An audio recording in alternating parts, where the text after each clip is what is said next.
প্রথম টি-20 ম্যাচ বাংলাদেশ বনাম নেদারল্যান্ড। এই ভিডিওতে আমরা দেখে নিব দুই দলের বেস্ট একাদশ, দুই দলের কম্পারিশন এবং ম্যাচের সঠিক সময়সূচি। চলুন প্রথমে দেখে নেওয়া যাক বাংলাদেশের শক্তিশালী opening batsman. Number 1 Tanzid Hasan Tamim, opening batsman. Number 2 Parvez Hossain Emon, opening batsman. চলুন এখন দেখে নেওয়া যাক নেদারল্যান্ডের শক্তিশালী ওপেনিং ব্যাটসম্যান।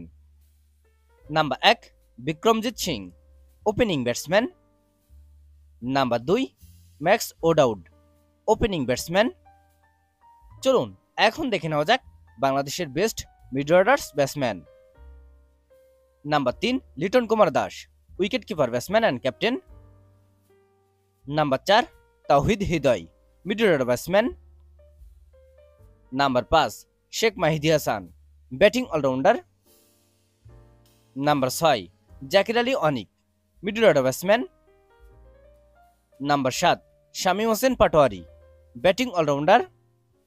চলুন এখন দেখে নেওয়া যাক নেদারল্যান্ডের best middle order batsman. Number 3 Noah Croes, one down batsman. Number 4 Scott Edwards, wicket keeper batsman. Number 5 Tim Pringle, batting allrounder. Number 6 Teja Nidamanuru, batting allrounder.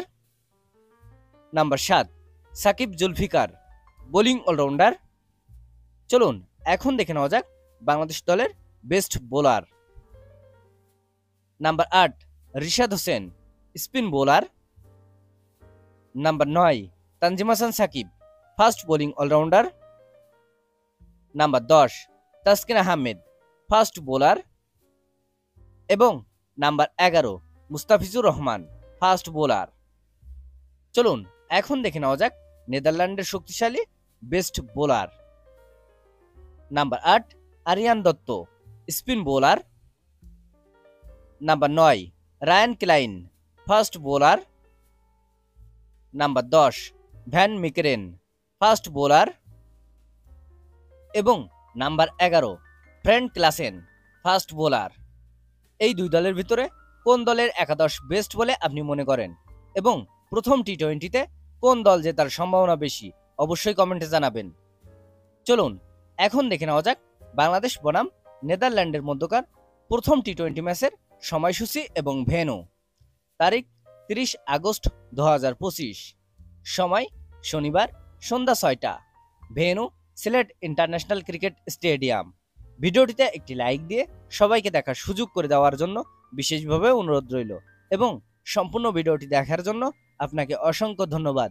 Cricket এবং ফুটবলের নিউজ আপডেট পেতে আমাদের সাথেই থাকুন। ধন্যবাদ।